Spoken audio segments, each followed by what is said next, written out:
Hello, hello, hello, and welcome to Three Amigos Ink and Splatter Poetic Beats Live. I am your host, Marie Moldovan. And this evening, I'm going to be reading you some poetry from my group, Three Amigos Ink and Splatter. The poetry that I'm going to read, I'm going to start off with reading poems that were submitted to our prompts this week and reading our poet of the week. Actually, we have poets of the week. The two of them are Brian Berryman and Leigh Alison of Flame Lily Poetry. So I'm going to just dive in and start reading the poems that were submitted to the prompts by various members of Three Amigos Ink and Splatter. And if you haven't checked out that group, please do. It's on Facebook. Small group, but it is, fun place to hang out. We do have a few publications going, and the prompts this week were for basically there were image prompts, and the images were done by various artists in the group, including myself. And some of the images have actually been published in our latest publication called Shattered Psyche. It's a collection of art. It's a collection of art from 6 artists around the world, a few in the United States, from Australia, Canada, England, so on and so forth, various different places. So check it out. That's Shattered Psyche, volume 1.3. That one includes 6 artists from all over the world.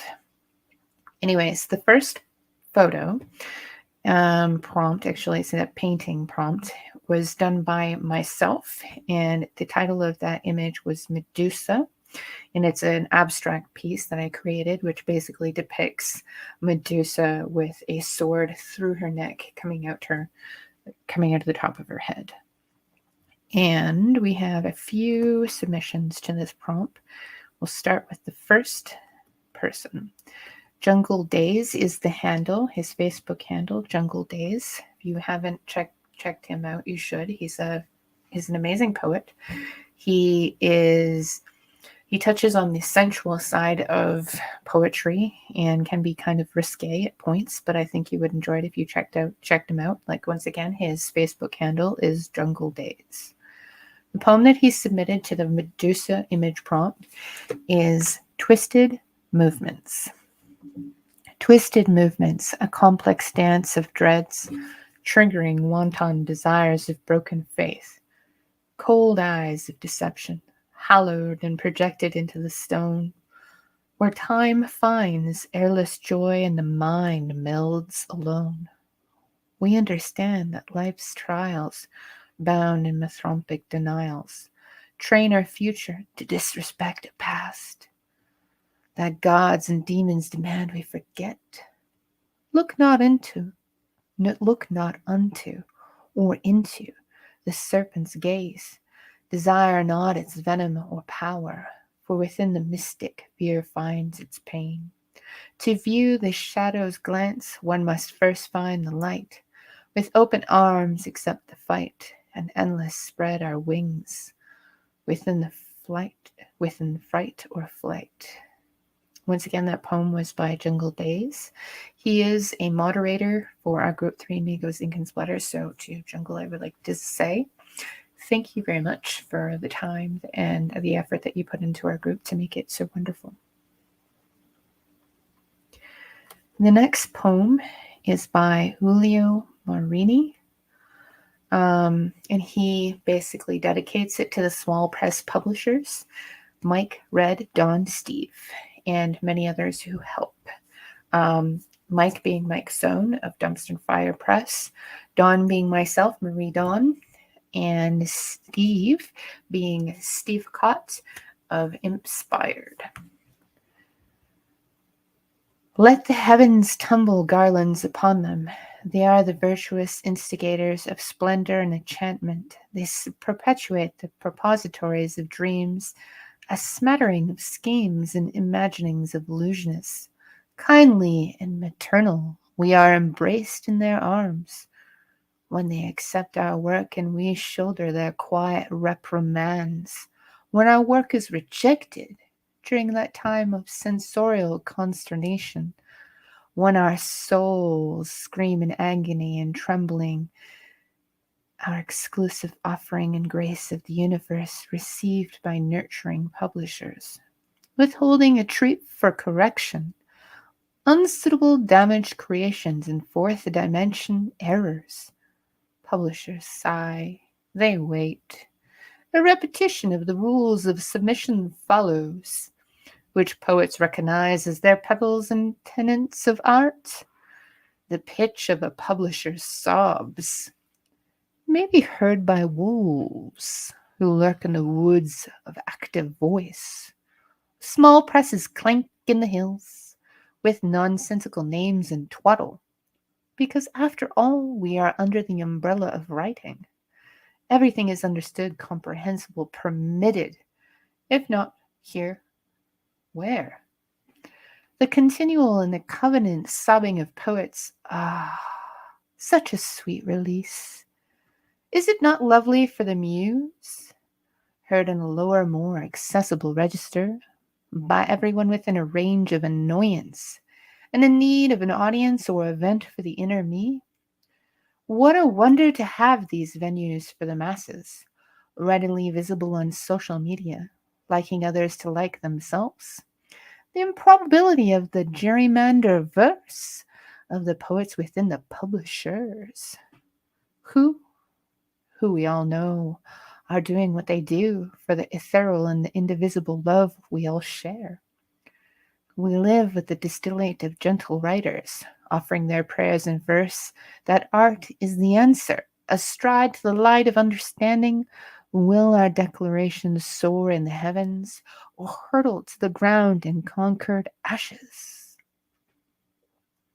Together with the collaborators, publishers, writers, they challenge the compelling onslaught of the universe through the anaerobic world of the dollar, not gentle, but as warriors. We place our beating hearts in a merge of poets and publishers. We stand together in this dynamic against the darkness. That was a beautiful piece. Thank you very much. Gulio is a new moderator to the group, and to him I want to say thank you very much. I appreciate the time and the effort that you put into the group to help grow, because I feel that we, writers, artists, publishers, editors, so on and so forth, wield a great responsibility and have the power to influence, and through our collective collaborations can set a precedence of peace. The next poet who submitted to this category, or the image of the prompt to Medusa, is Julie Walshaw. Her poem is titled Set in Stone. And before I go any further, Julie is a admin, as well as myself, for a group called Poetry Lovers. It's a group that has about 100,000 people in it. And to Julie, I want to say thank you for all the time and effort that you put into that group. I really, truly appreciate you and all the work and time you put into volunteering. Once again, her poem is titled Set in Stone. Pain flashed all around, screaming, yelling, I can't get out. Trapped within the madness of my mind. I'm so angry, so confused. I've no way of getting out from whence the madness hides. These creatures in my head are slowly killing me, but I'm not sure if I'm worth fighting for. I've taken upon my name Medusa. I become Medusa. My face is now pure evil. A viper's nest upon my head. They once called me Rule. My home was the ocean. But someone ripped this away from me and sent me straight to hell. To look at me is deadly.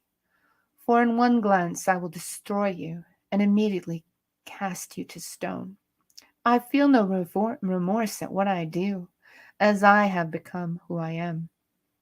Just don't look too close, or you will feel the pain of the wrath that I compel. Today I sit upon the hill and watch the world go by, choosing my targets, deciding who is next to die. My mind is full of crazy thoughts. Energies crash around. Some days I wish it would stop, but then I'd miss all the fun. Some may walk towards me, others walk away, walk on by, but all are struck by my magnificent vipers, for their aim is deadly and true. Each one has its own target, and one by one they let fly. Off in the distance I hear a strange noise. It begins to dig its way and filling a huge hole.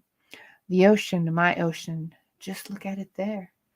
Slowly, I remember what my life was like before Medusa stole my soul. As I watch a calmness begin to overtake me, and I'm filled with the emotions I've never knew I had. I stare out onto the sea and realize once more, I am becoming me. I am becoming me. That is a poem by Julie Walshaw. And the final poem for that prompt, the Medusa prompt, is by Swapna Murkerjeee. Swapna is an admin for the group 3 Amigos and Splatter. And Swapna, thank you very much for your submission to this prompt and for all the time and effort that you put into keeping our group a wonderful place. The poem is titled The Broken Mirror. The mirror that was I. The face that I once owned spoke of me, carried me, realized me, I pride that was I. It said, the face that I once owned was the image of me reflecting the smile before the ocean of the rising rise. The face that I owned. I thought of thoughts, was it me? The calmness it viewed with a twinkle? Before the windows that open wide, fluttering lashes that I once owned, that now spoke out loud of me, like a mirror reflecting. Drew lines of continents, the face that I once owned was a hidden mirror of me. Alas, at last, it cracked to pieces, splintering all over, each piece carrying the shadows of the aftermath. Revealed me. Each piece revealed me. That's a beautiful piece. Thank you very much, Swapna. Now we'll just move on to the next prompt. Once again, it is an image prompt, one of many that is featured in the upcoming book, Shattered Psyche, Volume 1.3. The next image is by Me, Myself, and I, Marie Moldovan, and it is titled I See You. It's an abstract piece of art, and we had 3 individuals submit to their writing to this prompt. So I will start off with the first one, who is Stuart Dann. Now, Stuart is an amazing poet. He is also a moderator for the group 3 Amigos Ink and Splatter. If you check out his his poetry on Facebook, you'll find it's pretty amazing. And to Stuart, I'd like to say thank you for all of your effort that you put into keeping the group alive and happy. And I want to say that I appreciate your time. The poem is titled In Our Eyes. With our eyes, we shall see eyes.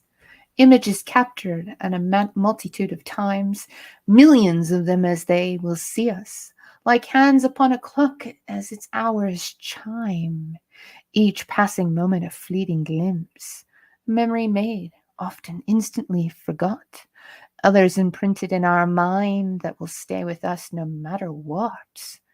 Am I sure eyes are the windows of the soul? No, however, we can't tell a lot by eyes. However, we can tell a lot by eyes. For moments of intense love to their sorrowful goodbyes. Eyes that gleam and sparkle or seem distant, captured like art. As are the artist's varied colors, beautiful enough to steal your heart. What world would we live in without them? Many lovers will say eyes for the attraction. All eyes are beautiful to any beholder. They give me great pleasure and satisfaction. That's truly a beautiful poem done by Stuart. It is layered with many messages. So if you take the time to maybe listen to it again, maybe you'll find a multitude of images and layers, a lot of messages in there, especially in the last stanza. What world would we live in without them? Many lovers will say the eyes were the attraction. All the eyes are beautiful to any beholder. They give me great pleasure and satisfaction. Eyes are the window to the soul. Many of Stuart's pieces seem to be layered with many messages, and I pretty much enjoy that. The next poet that's submitted to this prompt is Robin. Robin Neibergall, please say. Hopefully I didn't sabotage that. Excuse me if I did. I see you, you see me. But why, when we look in the mirror, do we not see what the other sees? Different perspectives, naturally, no matter what anyone sees, do they see me? The one that is finally free, the one that has lived the life of many, the teller of tales, or do they see the monster that I see, the broken-winged demon of my past? And is this the last person I will be? Due to my past, I am not sure who I see. Played so many parts just to hide the real me. All of them are part of thee. Some parts filled with sorrow, some filled with glee. Is this normal? Can it possibly be? I have no idea what that even means. Maybe one day I will truly figure out who I be. Incredibly not quite right to some people's views, but that's yesterday's news. I can present as many one at a time, but will I ever get them all together? So someone can get to know the real person that I truly am, honestly. And that poem is by Robin, and her handle is Rockin' Robin. The final poem for that prompt, the prompt of I See You, is Stephen Roy Burton, and his poem is titled Relapse. It's not the same as it used to be, but I'm walking down a lonesome road, and there's nowhere to go, but I still need another shot at redemption. There are chemicals in my brain telling me to stop what I'm doing, but I get this feeling I need another shot from the addiction. Before I need another shot, I'm trying to hold on by trying to control what's got a grip on me. It's a relapse, trying to destroy my inner peace. But it's okay to attach yourself to me because it's just all make-believe. There are chemicals in my brain telling me to take the pill, and then all right in the end. But it's killing me. Thank you, Stephen, for that submission. It is amazing. I really like the message within your words. Stephen, he has a few books out. He's a pretty amazing author, and if you have never checked him out, please do. His name is Stephen Roy Burton. Now, the next image prompt is by an artist named Radibanga Pala. Radibanga is my friend and one of the founders of Three Amigos Ink and Splatter. She is an amazing artist and poet, and she also is an admin for the group. Yes, I think I said that. Anyways, her poem is an ecatastic piece, which is should present a lot of joy. It's joyful imagery. When you look at it, it's very colorful and sets the mood for happiness. We did get some very interesting interpretations on the piece. Some of them happy and some of them not so happy. The first submission was by Stuart Dann, and his poem is titled Different Shades. Colors, an artist's paradise. A world of so many hues, mothers always hate. As little children they amuse. Descriptively they are vivid, melancholy they are dark. Wherever color is used, they always imprint their mark. Happy times complicatedly worded, as kaleidoscope, trigomatic, and opalescent, as with sadness of sorrows, pallid, neutral, and faint, billions of different shades throughout life that our eyes capture, color ranges that are so infinite, magnificent with our rapture. Without color, as where would we be? Images that would be ignoring. Without this magnet multitude of color, our world simply would be boring. And once again, I feel that that poem is layered with many messages. Thank you, Stuart, for your submission. The next poem is by Ashok Manikoth, and I hope I pronounced that correctly. Colors describe the mood. Colors spell out the gloom. Ecstasy or doom, with a stroke of a brush, you can change the meaning and the feeling. My humble salute to the colors of life. Very, very true, Ashok. With it, a simple stroke, the hue, you can change the complete meaning. An image, you paint it one way, and you add all the vibrant colors, and it kind of sets the mood for a little bit of happiness. It gives you the impression that it's bright and cheery. You change it, you add a little gray, where you make it a solid red or something like that. You make it, it'll change the mood and appear dark and gloomy, though it is the same image. It's amazing how color can transition, how color is associated with moods and can set the tone for the feeling that we're giving in the image just by changing the color. And the last submission for that photo prompt by Radibanga Paula is by Gulio. And he says, I hope Radi enjoys this interpretation. And the poem that he wrote is titled Embrace. Embrace the flourish of my garbage. Spreads through these trees of colors, anal, oral, and wet. Flicker before you, and no, not in poetry, not painted for poets' dreams, but a lover's nightmare. Embrace me, dear, and we will hurtle through the night together. That is a very interesting interpretation. I liked it very much. As you can see, there's different moods that were presented for the Itasic art by Radibanga Paula. Once again, Radi's art is going to be featured in the newest upcoming piece, a publication, Shattered Psyche, Volume 1.3. And then she's featured with 5 other artists. Me, Alicia Hodge, Geraldine O'Dowd, J. Cherie Palmer, Mary Grace Gonzalez, and of course her. But you already knew that. I said her. Okay, so the next prompt is an image by Geraldine O'Dowd. It's a black and white painting, and it's actually quite a beautiful piece. So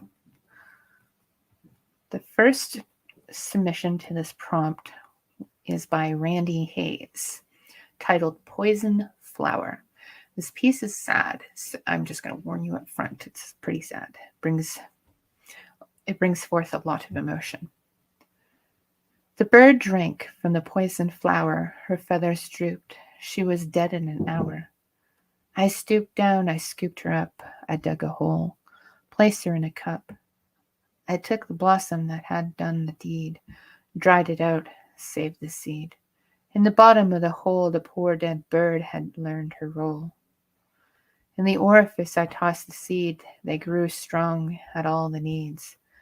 And if you ever do me bad, I'll make you tea, then I'll feel sad. I don't have a cup for you to fit. You're too big by quite a bit. But I have a rug to wrap you in, and lots more seeds to grow again. Now, when I read that, I pictured, somebody warning somebody, hey, if you piss me off, dude, I'll serve you tea from this poison flower and you'll drop dead like the poor bird did in that hour, and I'll roll you in my rug and dig a hole and bury you, and then take the seeds from the flower, throw them in the ground, and you and the plant will grow together. You'll be the nutrients of the ground and the soil that will grow this toxic flower. Of course, it is layered. This poem is layered with a lot of different things. And if you look at society, society and, the nurturing and the growing of the toxic flower. The poisons. I think you can gain your own interpretations from that, but I really like it. The next poem is titled Distortions by Stuart, Dann. The black and white images of my mind mixes with irrational thoughtlessness, mirroring shadowed memories long lost, swirling continuously in my subconsciousness. Where did I go within its blackened abyss? Before the white light hypnotized my abandonment, I feel aggression, anger, and hate, for which I make no atonement. This place where things are lurking forgotten, nothing but haziness in my mind's psychosis, tormented, disgusting visions welcomed, transgressed by the metamorphosis. What shall I now become from my divergence? I know that I am different, but not why. Reasoning the unknown impossibilities that differentiates and resonates when I try. I have long since become neutral and pallid, each thought disappearing out of all proportion. From now on, I will always remain complicated, lost within my mind of impure distortion. That's a good one. And once again, that was a poem by Stuart, Dann. And the next poem is by Leigh, and it's titled Mating with a Panther. And it is in 2 voices. Mating with a panther, mating with a panther. Bitter angels torture her heart through the certainty of her perceptions.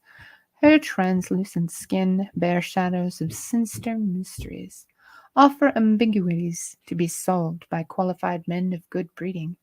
Her lips drip Grand Marnier and Kierkegaard.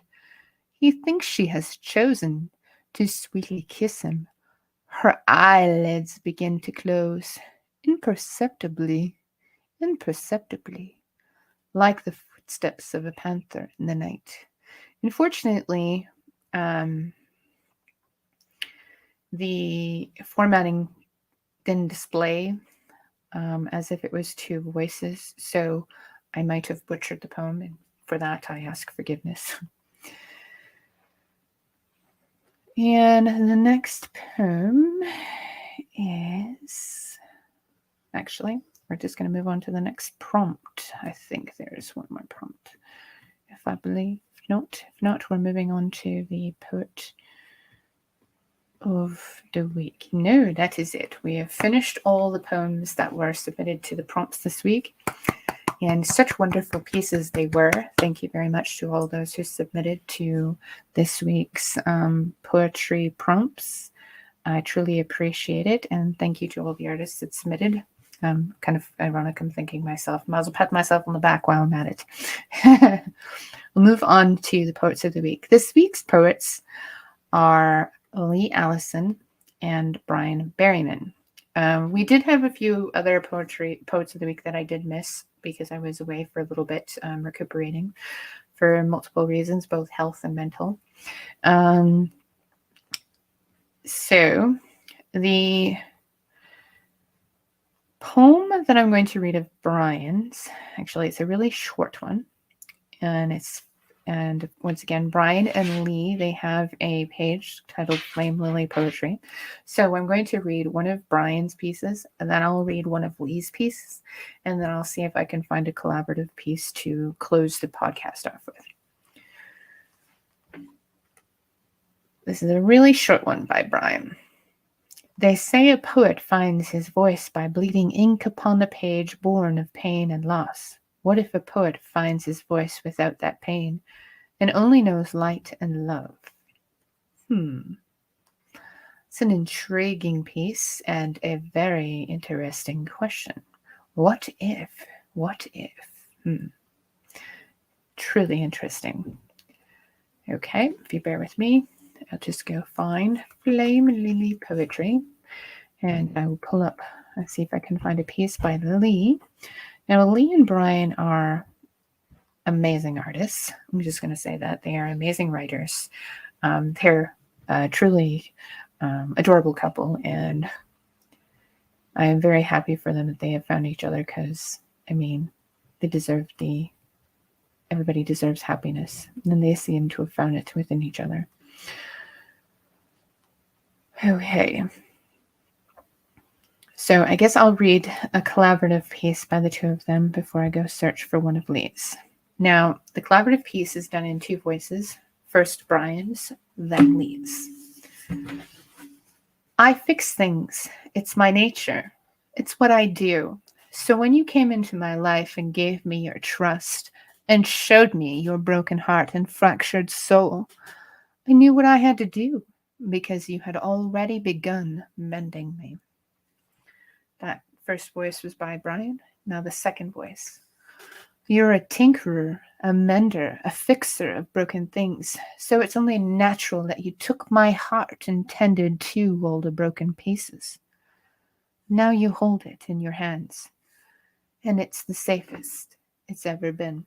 And once again, the second voice was by Leigh Alison. That is a beautiful collaboration by the two, I must say. Now, the piece by Leigh that I'm going to read, there's so many, it's really, really hard to choose because they are amazing. I mean, it's like really hard to choose. Can you choose which perfect piece to read when they're all so beautiful? I mean, it is a really hard one to do. But I'll read this one by Leigh. Make me forget, if just for a moment, the ways I feel inadequate. Make me forget, if just for tonight, the memories of my past. Make me forget, if just for today, the hurt that crushed my soul. Wow, that is beautiful, beautiful. So that is it for this evening. We had a wonderful collection of poets who submitted to our photo prompts or image prompts this week. And once again, some of the images were pieces that will be featured in Shattered Psyche Volume 1.3. It is a collection of art from 6 different artists. If you haven't checked that out, please do. Actually, it'll be available soon for purchase on Amazon, both in ebook and paperback. I recommend the paperback. I mean, it's nice having a copy, but if you like to save the trees, please check out the ebook, and a percentage of the profits will be donated to diabetes research. If hopefully we gain some profits, because we would like to do our parts and help uplift our world in any way we can, because we're all struggling and we are all trying to do our best and trying to utilize the gifts and talents that we have to raise up our world. And I feel that if we work in a collaborative way, and then we have the power to grow a peaceful world. I think the way of change is collaboration. We have lived enough division. I mean, the entirety of my life, all I've experienced is division, and the only thing it does is traumatize families. It causes divisions in families. It causes divisions in our world. It causes nothing but chaos. We've had enough of that. Anyways, that's the end of the podcast. And till next time, be well. I send you many positive vibrations and many, many blessings. And until we meet again, have a wonderful, wonderful day. Bye-bye.